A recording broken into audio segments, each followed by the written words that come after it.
Hello, this is Nick Miller and this is the Sunday Miller. I'm on my way to the studio now, taking a different route today. I'm going to get the Uber boat down to Charing Cross.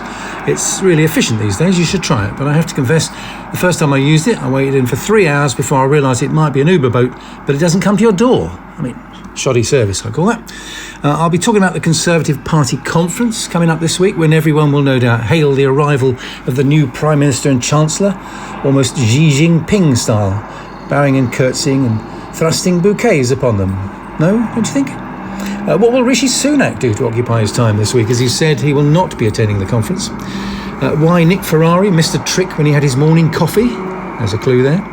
How to make sure nosy people listening into your conversations in public places and trains and such like learn to keep their bloody great big ears out of it. And why is this podcast so popular in Belgium? And what's the best way to make jam? There is a connection, stay tuned. My guest this week is one of my favourite comedians I've ever booked for my shows. Martin Sohn is one of those people who can walk on stage and be funny just because of the way he looks. A bit like Anne, not Josh. I must stop using the same Widdicombe joke.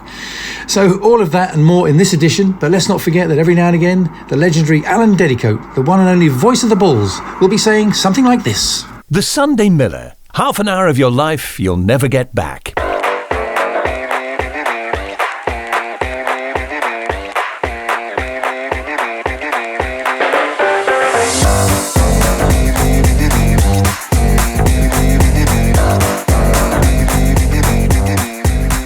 Hard to suggest what's been the main talking point of the news this week. As I've said before, COVID stopped us talking about Brexit, the Ukraine stopped us talking about COVID, the Queen stopped us talking about Ukraine, and now the Chancellor's fiscal statement has stopped us all worrying that we might get nuked any day now.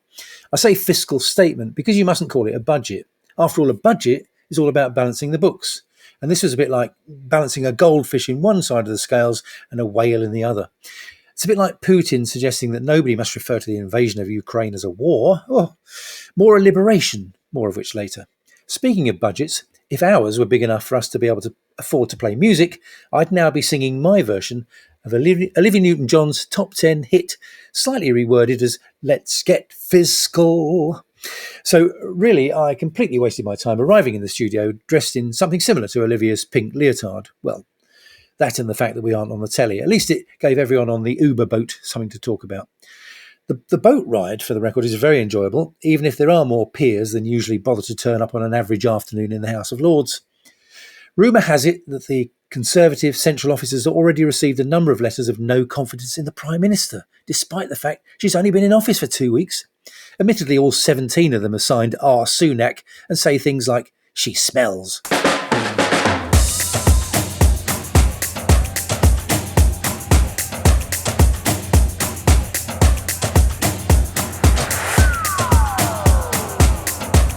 The Sunday Miller.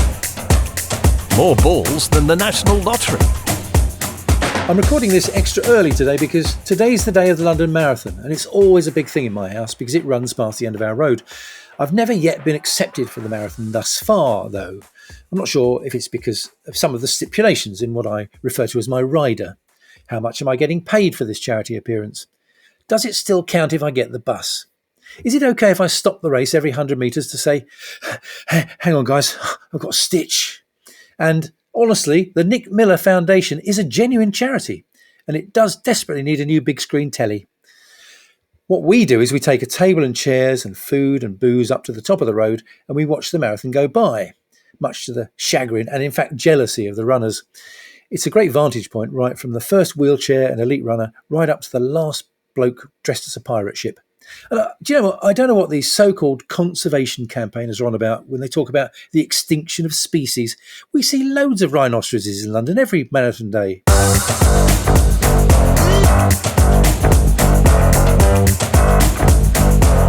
Run for the hills. It's the Sunday Miller.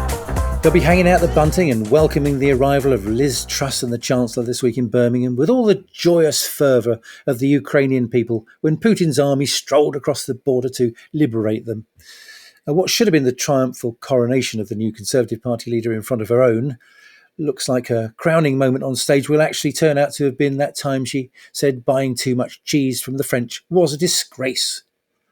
Apparently, Rishi Sunak will not be attending this week's Conservative Party conference. He says he wants to show his respect by giving the new Prime Minister all the rope she needs to hang herself. All the space she needs to put her own stamp on the proceedings. I'm not entirely sure what Rishi will be doing to amuse himself while he watches her and her superficially numerate Chancellor try and talk their way out of the sort of meltdown you normally only see after someone's just handed over a shitty old necklace in the back office of Cash for Gold. I think Rishi will be back home in his new gold-encrusted hot tub, large enough to cover 2 postcodes, or swivelling around in his underground silo in front of a pool of piranha, cackling and stroking his pussy while watching Truss imploding on the telly. After he lost the leadership, he did go back to work at his mum's pharmacy, but she sacked him when she realised he still couldn't reach the shelf with the cough drops. And if you happen to see Kenneth Branagh's debut this week on telly, playing our former Prime Minister, Boris will be at home with his latest wife and children, trying to remember the names of his previous ones.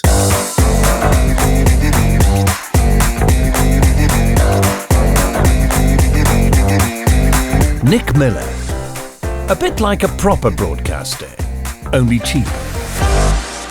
I don't know if you happen to see Putin's ceremony to claim the annexation of the 4 areas of Ukraine, which would be really useful in Scrabble if you're allowed to use proper names. And you had loads of consonants left over. Donetsk, Luhansk, Kherson and Zaporizhzhia. 3 Zs in that one, 47 points. The room where the ceremony was held was full of not so much invited as summoned delegates and bureaucrats, all of whom unable to crack so much as even a slight smile. You could have been forgiven for thinking it was the Tory Party conference. The ceremony was held in what looked like a massive Cinderella-style ballroom. 2 giant golden doors were held open for the puny president as he waddled in. To quote Churchill, he looks like the sort of bloke of whom it might be said an empty taxi pulled up and Putin got out.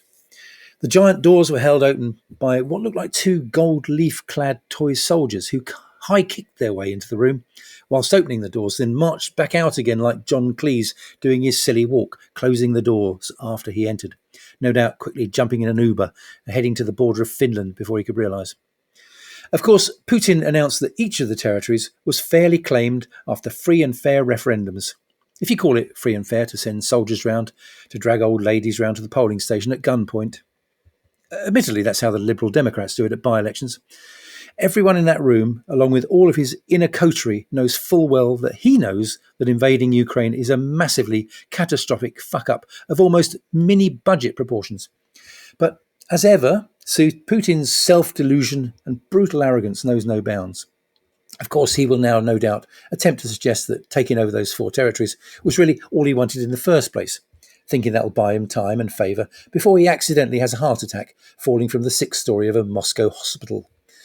Surely even he can't be convinced that his country folk are convinced that the war is going well. Like the latest Cheeky Girls single, no one's buying it.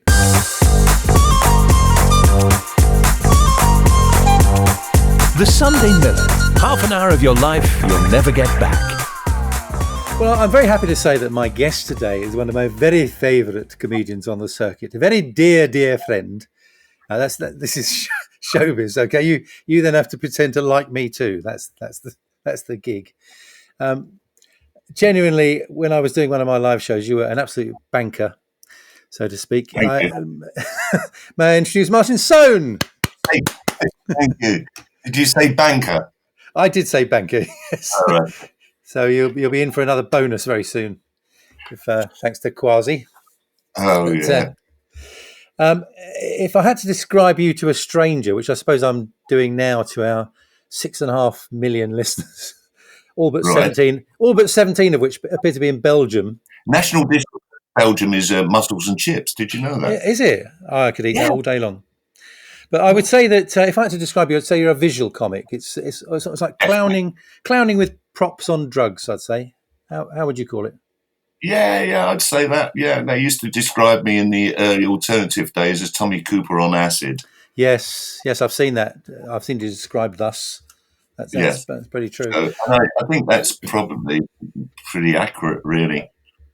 But you're one of those guys who, you hear this when people do interviews. They're very gushing, but the truth is, you've always been the sort of person that you come on stage and you're just funny.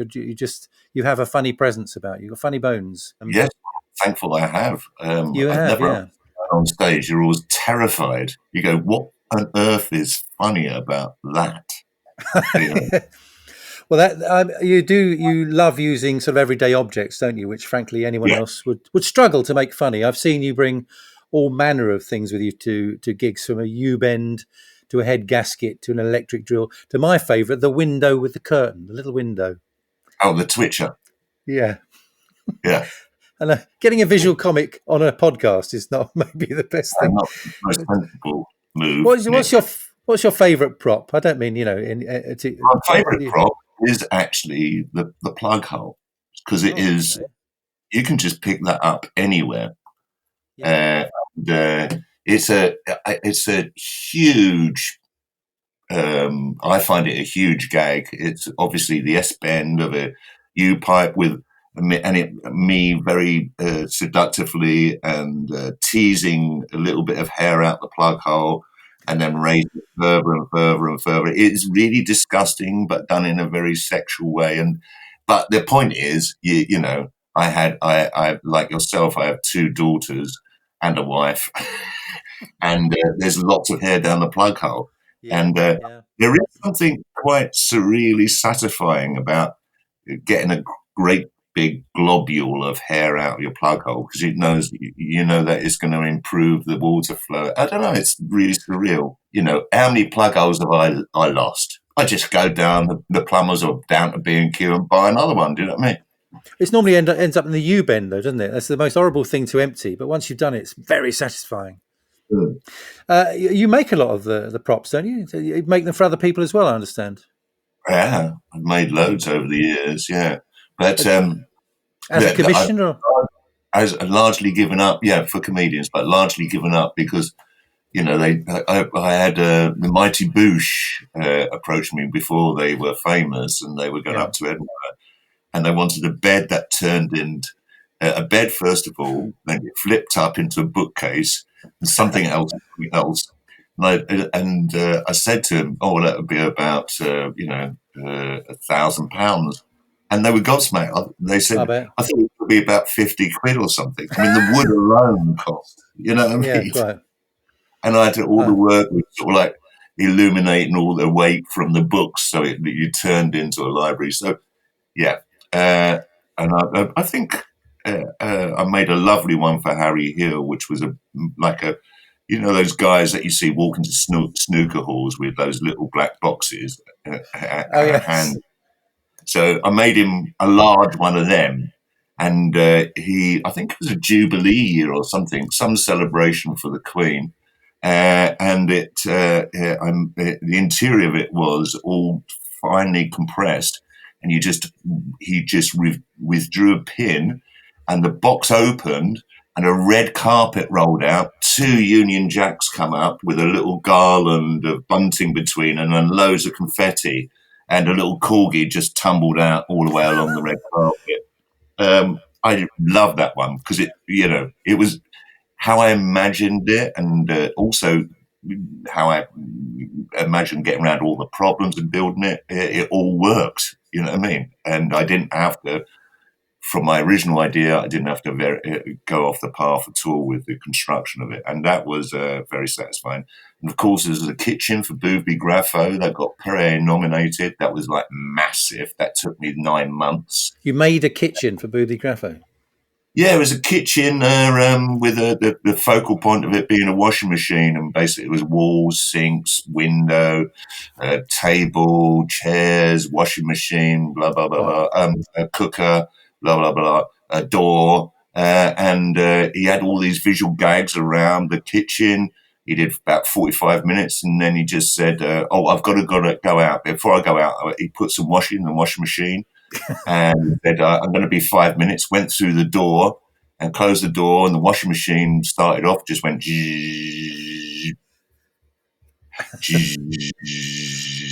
and there was no one on stage, and then went into the spin. I took the weights out of the washing machine, so the washing machine just vibrated more and more, and eventually all the walls fell down, the cooker came out, collapsed, everything fell down. The only thing that was standing was the washing machine. And Boothby. But no, we were both pulling apart behind, working our way along the right side. Yeah, and eventually we were both huddled behind the washing machine. Yeah, that was probably my biggest project. Yeah, you mentioned your two girls. I've got three actually. They love you as I have. Yeah, they just keep appearing. They keep appearing from all over the place. It's funny. You've been married to your lovely wife Vivian for 32 years. I see from her Wikipedia. And I should say that you didn't know that. 2 years, yeah. I just thought I'd remind you because it's probably coming up to an anniversary or something. No. She's not daft. She made her anniversary. We got married on her birthday, so I'll never forget her anniversary. Easy. But she's stupid because I just forget both her birthday. Very good. Well, why not? Why not? Double whammy. Most recently, she was the vicar, wasn't she? In the other one with Ellie White and Rebecca Front and numerous other stellar. Yeah. Her latest thing, which we're not allowed to talk about, so I'll talk about it, is she's in this thing called I'm Scared, Don't Hug Me, which is on Channel 4. Initially, it was a huge internet success, especially in America, with millions of fans. Yeah. And apparently it's all based upon, it's for the generation that grew up on Sesame Street, so it's like a very dark Sesame Street. Oh, brilliant. And she plays, I won't tell you what she plays, but she's the only human in it. All the rest are puppets. And it is pretty scary. She's done another one with Emma Stone and Mark Ruffalo. Forget what that's called now. But she did a scene with those two in a hotel. Yeah, so she's doing really good. You are a much loved couple. I see you almost as the king and queen consort of comedy. And when you go, when you go, I will be queuing up to see you lying in a state, sprawled across the bar at the Old Nun's Head, I reckon. Yeah. You started in comedy very young, like me, didn't you? So you must be in your 30s by now. Oh, very funny. I started off when I was 15 doing Punching Judy down Portobello Road. Yeah, brilliant. And then my first TV experience of you was with Chris Tarrant in the adult version of Tiswas, which is called OTT. Was that the foundation of The Greatest Show on Legs with the balloon dance? No, the foundation was years and years before that. Oh, was it? So The Greatest Show on Legs started off with me doing Punching Judy, but having the booth on my back so I could walk around. And then I had several what they call interpreters, basically the guys outside with the top hat, and they would repeat what Mr. Punch would say because he's unintelligible, basically. And then at the end of the show, he'd go around with a hat and collect some money. So I used to do the street. And so I had several interpreters, and they were all good. And then I fell in with Malcolm Hardy, of course, of infamous fame. And then we left the puppets and we started doing sketches. And basically we did the same thing, the streets. We did Camden Lock, performing on the street there for a few years. And then toured the South Coast. But our ideas sort of like, we got recognised by someone, I can't remember who. Oh, yeah, not Linda's Farm, Fairball Convention. All right. So we did a tour with them because they're a bit folky and we were a bit funky. One description. Yeah, then eventually we ended up on TV. So and my most recent experience of you on telly was in The Apprentice, and I'm not sure Lord Sugar was entirely overwhelmed with that. I was so Omid rang me up and said, we're doing this cabaret, we've been set this task. Oh my God! And I knew I was being set up. I knew I was being set up because I just knew. And so we were made to look like the evil devils, and Omid, because he organised our slot, got fired. And I felt very guilty, so I texted Omid Jali, and I said, "I'm so sorry. I feel a bit responsible getting you sacked." And he said, "No, brilliant, Mark. It's so fantastic. I got the sack. I wanted to get out of it." They all say that. Yeah.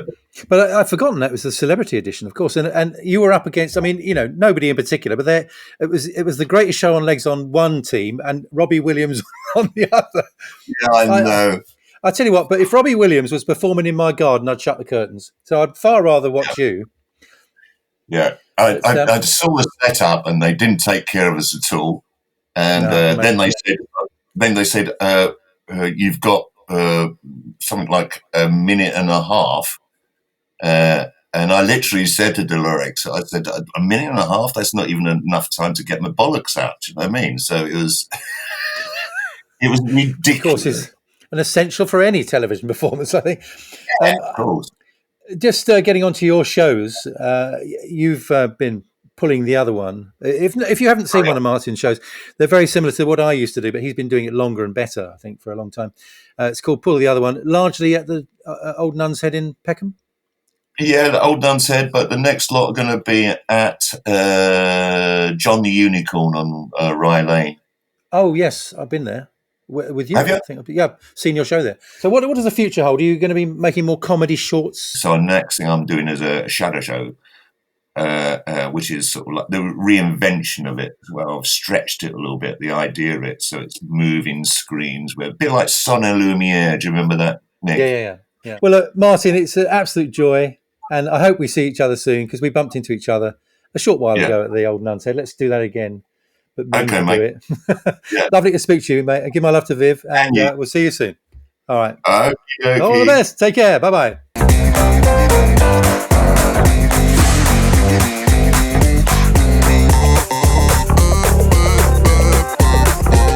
The Sunday Miller.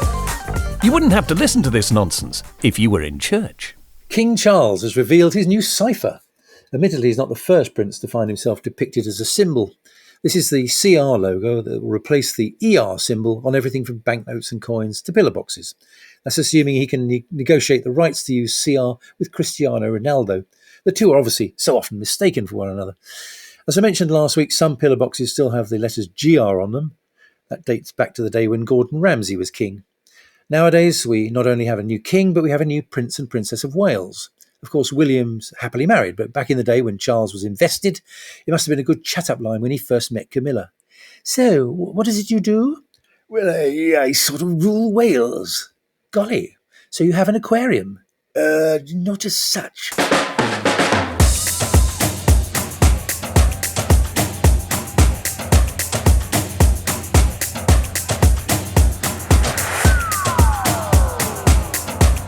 The Sunday Miller. More balls than the National Lottery. So this looks like being a hugely challenging week for our new PM at the Conservative Conference in Birmingham. She's not the most gripping of orators, let's be fair. She does have the remarkable gift of making Keir Starmer almost sound interesting. But at least she will have one loyal ally on hand in the shape of, and let's not get on to the matter of her shape, she's had more than her fair share of idiots body-shaming her on the socials, in the shape of Deputy Prime Minister and Secretary of State for Health Therese Coffey. Whereas Liz this week proved to be painfully brittle in interviews with various local radio presenters, Miss Coffey actually gave a pretty good account of herself in an interview with Nick Ferrari on LBC. Halfway through the interview, her musical phone ringtone kicked in quite loudly. She didn't let it fluster her, and she took it in good humour. She didn't explain what the alarm was for, but she did try and make herself look down with the kids by saying that was Dr. Dre. I think Ferrari missed the trick by not saying, you need to be careful, you can get fined a tenner for missing an appointment.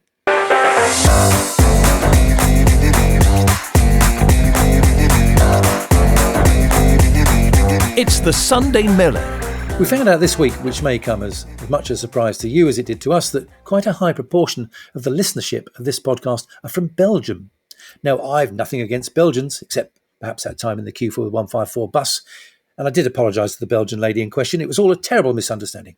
Now, with respects, I'm not one to look a gift Belgian in the mouth, but I'm not quite sure what the average citizen of Brussels or Antwerp would find at all amusing in a podcast that's quintessentially British. I feel very much that I've been shortchanging this sector of my audience, so I thought I'd make an extra effort to put this to rights. So I thought I'd look up some funny things about Belgium on the internet, which has only recently arrived in northwestern Europe due to the fact that Angela Merkel wouldn't let them have it in case they looked things up. But now she's all gone and they've all discovered porn. The Prime Minister of Belgium is called Alexander De Croo. He belongs to the Open Flemish Liberals and Democrats Party. And if you think that's an unnecessarily long name, get this. His grandpa, or possibly his grandma, I'm not sure, was called Johannes Baptista Alphonsus Josephus De Croo. And that's about it on Alexander. That's all that's ever happened in Alexander's life. That's as much as we can say about the PM of Belgium. But here's a much more interesting thing about Belgian history. Technotronic, remember them? The only famous Belgian pop group ever. Actually, initially a solo project of producer Joe Bogart at the beginning of the 90s. They had a couple of minor hits in the UK, but one very big one, Pump Up the Jam. Now, I have some issues with the lyrics I'd like to raise with you, Belgian listeners. Pump up the jam, pump it up while your feet are stomping. Actually, let's let Sir Ian McKellen tell us how it goes. Pump up the jam, pump it up while your feet are stomping. And the jam is pumping. Look ahead, the crowd is jumping. Pump it up a little more. Now, I have to confess that I've never made jam, but to the best of my knowledge, jam is never manufactured in this way. As far as I know, you use sugar, which you warm up first, then you cook the fruit in a heavy-based pan until it's very soft. Ladle the hot jam through a wide metal funnel into clean, dry jars and invert for 2 minutes to sterilise the lids. So, confused by these two alternate methods, the traditional version and the Techtronic pumping up process, I contacted the local Women's Institute to ask them which process they preferred. And they told me to fuck off.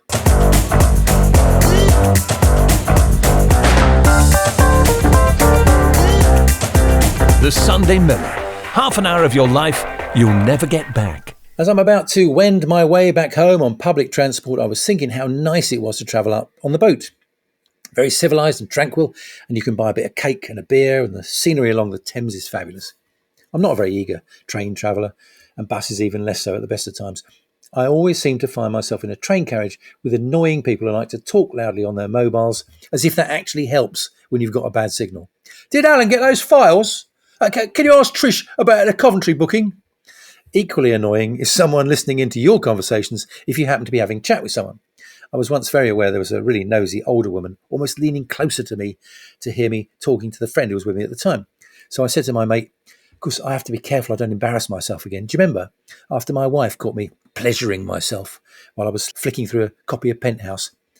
They'll never let me back in that branch of Smith's again.